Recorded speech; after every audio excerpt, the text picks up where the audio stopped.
ओम अचिंत्य व्यक्ति रूपाय निर्गुणाय गुणात्मने समस्त जगदाधार मूर्तये ब्रह्मणे नमः। वर्णानाम् अर्थसंघानां रसानां छन्दसामपि मंगलानां च कर्तारौ वन्दे वाणी विनायकौ। ओम श्री गणेशाय नमः। बृहद जातकम की इस श्रृंखला में आप सभी का स्वागत है। हम आज तृतीय अध्याय में प्रवेश कर रहे हैं। इससे पूर्व प्रथम और द्वितीय इन दो अध्यायों का हमने भली भांति अध्ययन कर लिया है। प्रथम अध्याय जिसका कि नाम राशि प्रभेदाध्याय है, जिसमें राशियों के स्वरूप के विषय में आचार्य वराहमिहिर ने हमको बताया। दूसरे अध्याय में हमने ग्रह भेदाध्याय, ग्रहों के भेद, ग्रहों की नैसर्गिक मित्रता शत्रुता पर हमने विचार किया। अब हम आगे चल रहे हैं तृतीय अध्याय की ओर। तो तृतीय अध्याय का नाम है वियोनि जन्माध्याय। भाई, वियोनि जन्माध्याय कहने के पीछे क्या तात्पर्य रहा है इसका? तो आचार्य वराहमिहिर भट्टोत्पल ने जब टीका लिखी तो उसको स्पष्ट किया कि वियोनि क्यों कहा। भाई, कि वियोनि का मतलब क्या है? विविधा योनयः, है ना, बहुत सारी जो योनियां हैं, 84 लाख योनियां कही गई हैं, तो इसकी क्या जरूरत पड़ी? तो विगता योनि, ठीक, मानव से इतर, मनुष्यों से इतर जो योनियां हैं वही वियोनि हैं, वियोनि जन्माध्याय। तो मनुष्यों से इतर जो जीव हैं, वृक्ष हैं, पशु हैं, पक्षी हैं, उनका जन्म कैसे पता करें कि किसका जन्म हुआ है? तो उसके लिए आचार्य वराहमिहिर हमको इस अध्याय में प्रवेश करा रहे हैं। तो मनुष्यों से इतर योनियां जितनी भी हैं, उनके जन्म के विषय में आचार्य वराहमिहिर ने अपने इस तृतीय अध्याय में कहा है। देखिएगा, 84 लाख जो योनियां कही गई हैं, तो परमात्मा पहले एक, एको हम बहुश्याम, मैं एक हूं और कैसा हो जाऊं? बहुत हो जाऊं, ऐसी कामना की। तो फिर क्या हुआ? बहुत में परमात्मा, वही परमात्मा बहुतों में व्यक्त हो गए। वो इच्छा परमात्मा के ब्रह्म में हुई, परमात्मा में हुई। इसलिए जब सृष्टि रची गई तो सबसे पहले उद्भिज पैदा हुए। उद्भिज कौन है भाई? वृक्ष इत्यादि जो है, जिनको हम स्थावर कहते हैं। उसके बाद फिर स्वेदज उत्पन्न हुए। स्वेद कहते हैं पसीने को, जो निकृष्ट चीजों से पैदा होते हैं, जैसे खटमल इत्यादि हैं। फिर अंडज आए, अंडे से उत्पन्न होने वाले जीवों की उत्पत्ति हुई। इस प्रकार फिर अंत में जरायुज की उत्पत्ति हुई। और देखेंगे आप क्रम, तो उद्भिद जो हैं वो एक कला है, स्वेदज दो कला है, अंडज तीन कला है। इसी प्रकार जो जरायुज हैं वो चार कला है। तो ज्योतिष शास्त्र जो है ना, वो एकांगी विषय नहीं है कि केवल एक मानव के विषय में ही जो है हमने अध्ययन किया है। हमारे ऋषियों ने, आचार्यों ने मानव जन्म, मानव योनि के जन्म के अतिरिक्त अन्य योनियों के जन्म के विषय में भी लिखा है।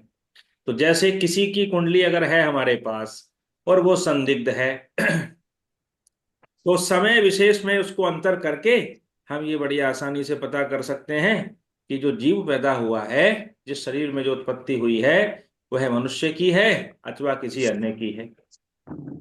तो इस प्रकार अब हम आगे बढ़ते हैं प्रथम छंद की ओर। प्रथम छंद में क्या लिखा है? एक मिनट।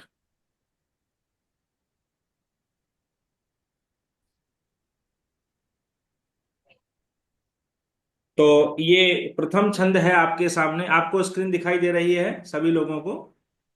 जी दिख रही है जी। गुरु जी दिख रही है। ठीक है।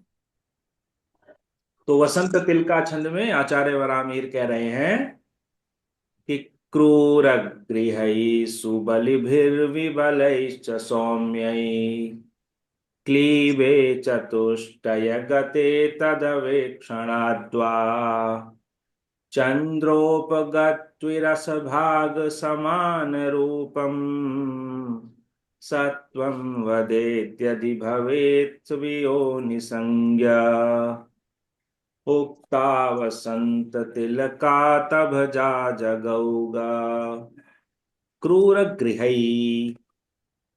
क्रूर गृहई अर्थात जो क्रूर ग्रह हैं वो कैसे हों? सुबली, सुबली भी।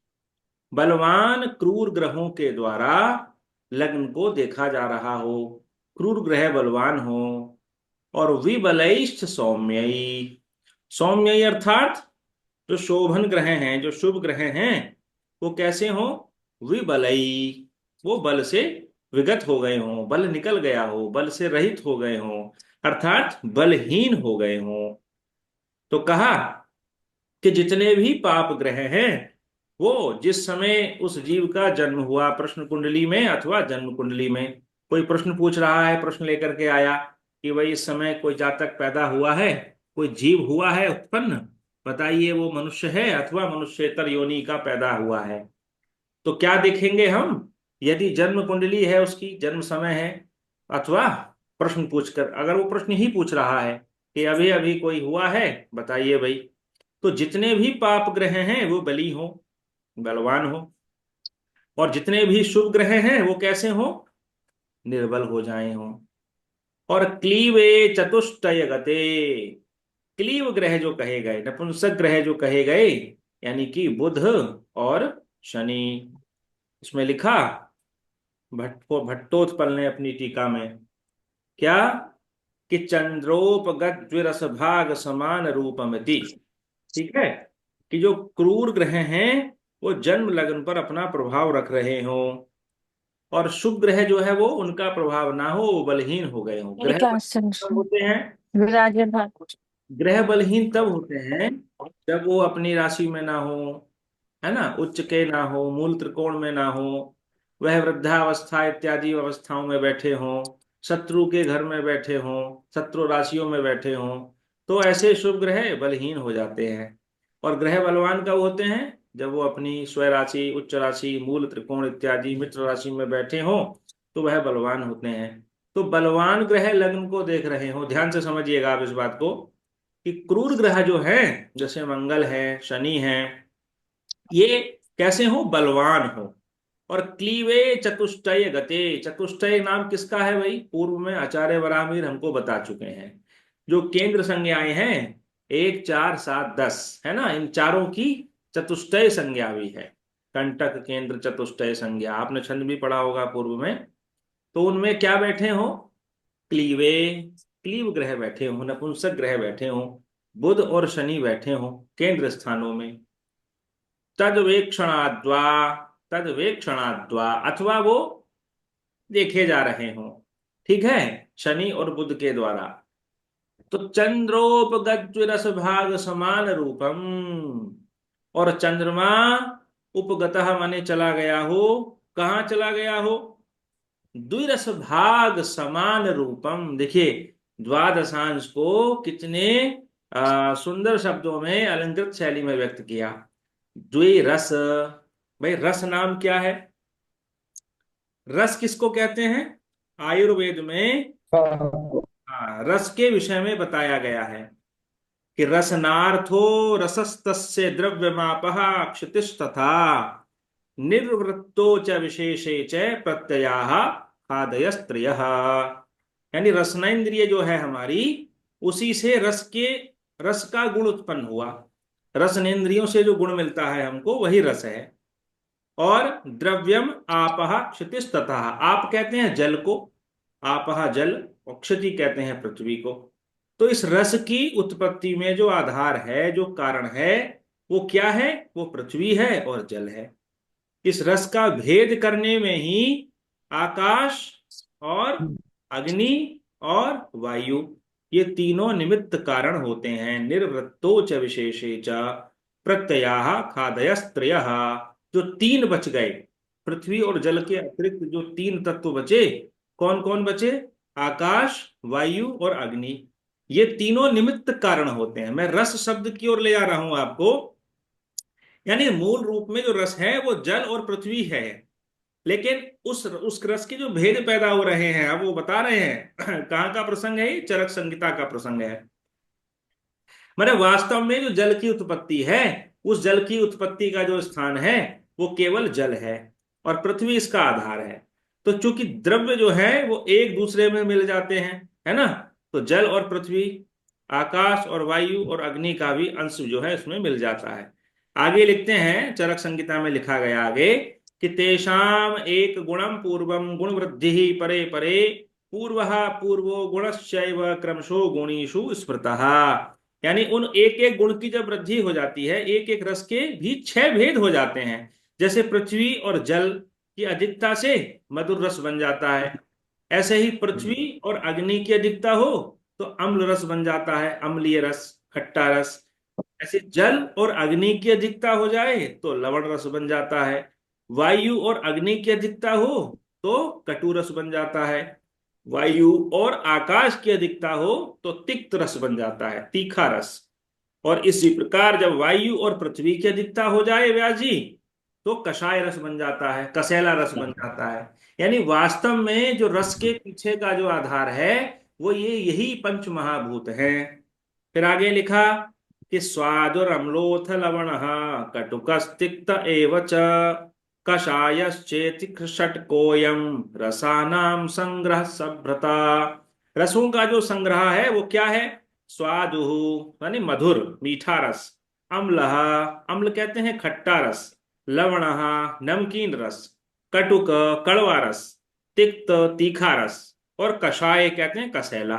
षट को अयम रसानाम संग्रह, ये छह रसों का संग्रह है।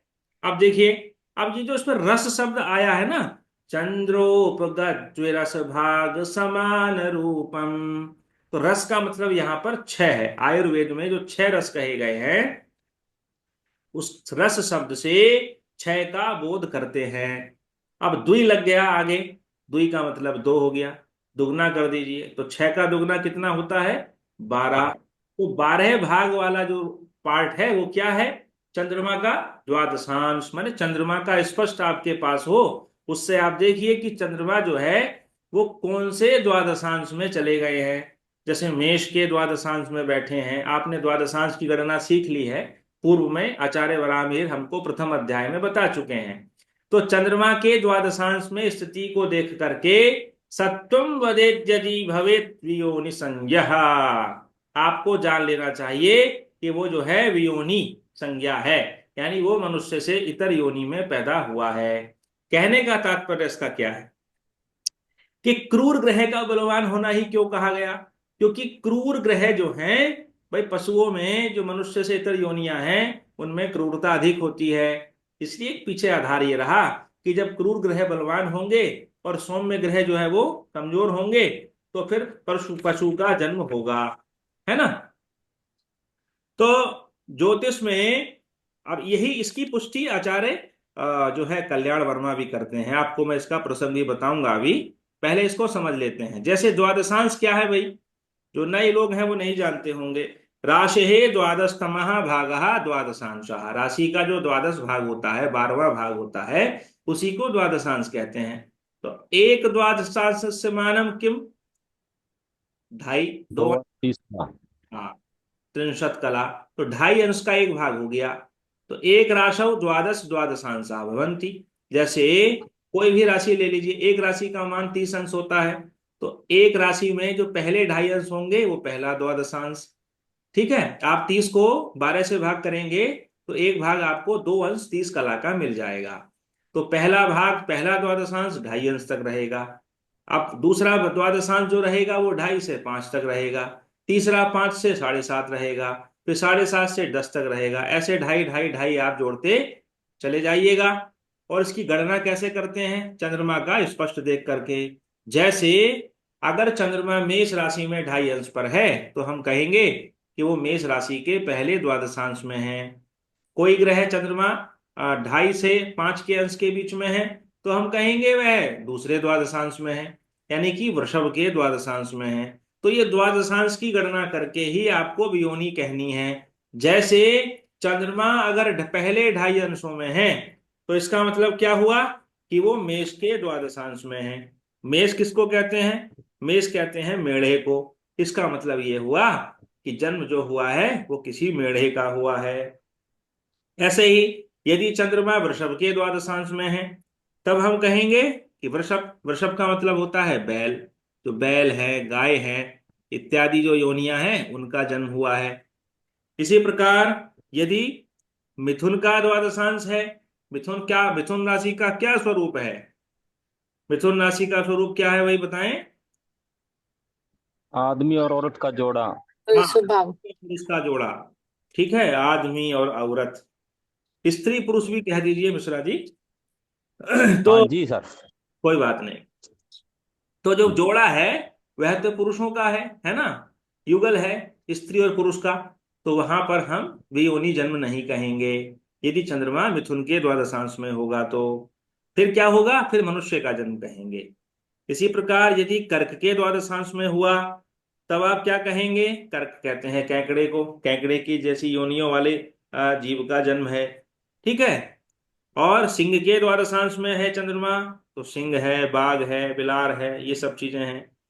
और कन्या, प्लवगाच कन्या, कन्या तो वैसे ही स्त्री का स्वरूप है, यानी मनुष्य का जन्म है, तो वह भी योनि जन्म नहीं होगा। इसी प्रकार तुला में आइए। तुला कौन है? पुरुष है, हाथ में तराजू लिए हुए, है ना, जी। वहां पर भी नहीं कहेंगे। वृश्चिक में आ जाइए अब। वृश्चिक के द्वादशांश में चंद्रमा है तो बिच्छू है, सर्प है, इत्यादि जो जीव है उनका जन्म कहेंगे। धनु के, तो धनु के भी दो स्वरूप हैं, एक पूर्वार्ध है, एक उत्तरार्ध है। तो धनु के पूर्वार्ध में अगर चंद्रमा का द्वादशांश है तो हम क्या कहेंगे? घोड़े गधे का जन्म कहेंगे। धनु, धनु माने जो प्रथम स्वरूप है वो तो पुरुष का है, उत्तरार्ध में वो घोड़े जैसा स्वरूप है, घोड़े जैसे। टांग है, तो घोड़े गधे का स्वरूप कह देंगे, जन्म कह देंगे। उसके बाद आते हैं हम मकर में। तो मकर का जो पूर्वार्ध है वो हिरण की भांति है, हिरण आदि का जन्म है। उत्तरार्ध अगर है तो मग- हाँ, जो जलीय जीव जंतु है उसका जन्म मगर की तरह। और इसी प्रकार जब मीन के अंश में जन्म हो तो हम मछली आदि जल जंतु का जन्म हमको समझना चाहिए। यानी चंद्रमा जब मिथुन, कन्या और जो द्विपद राशियां हैं उनमें अगर है चंद्रमा, तो आपको मानव का जन्म समझना है। अब यहां पर दो बातें आ गई। क्या? पहली शर्त तो क्या है? लेकिन ये सब भी हम कब देखेंगे? जब लग्न कैसी हो? वियोनी लग्न हो, है ना। द्वादशांश की लग्न भी वियोनी होनी चाहिए, वियोनीगत लग्न होनी चाहिए, यानी कि द्विपद राशियों वाली लग्न नहीं होनी चाहिए। और प्रथम शर्त से अगर आप देखेंगे तो जन्म पत्रिका में क्रूर ग्रह बलवान होने चाहिए, और जो सौम्य ग्रह हैं वो बलहीन होने चाहिए। और क्लीव कहते हैं नपुंसक ग्रह केंद्र में बैठे हों, और या वो केंद्रों को देख रहे हों, तद्वेक्षणाद्वा। तो ऐसा अगर आप देखेंगे तो फिर वियोनी जन्म हो जाएगा, वियोनी जन्म ही होगा। तो ये सारावली में भी इसको लिखा गया क्या, कि क्रूरई सुबल समेत ही सौम्य निर्बलई वियोनिज वियोनिलग्निवा सौम्यार्किभ्याम केंद्रे तदीक्षते वा वियोनि स्यात् आधाने जन्मनि वा प्रश्ने वा द्वादशांशके चंद्रः यस्मिन् व्यवस्थितः स्याल्लग्ने वा तत्समं सत्वम।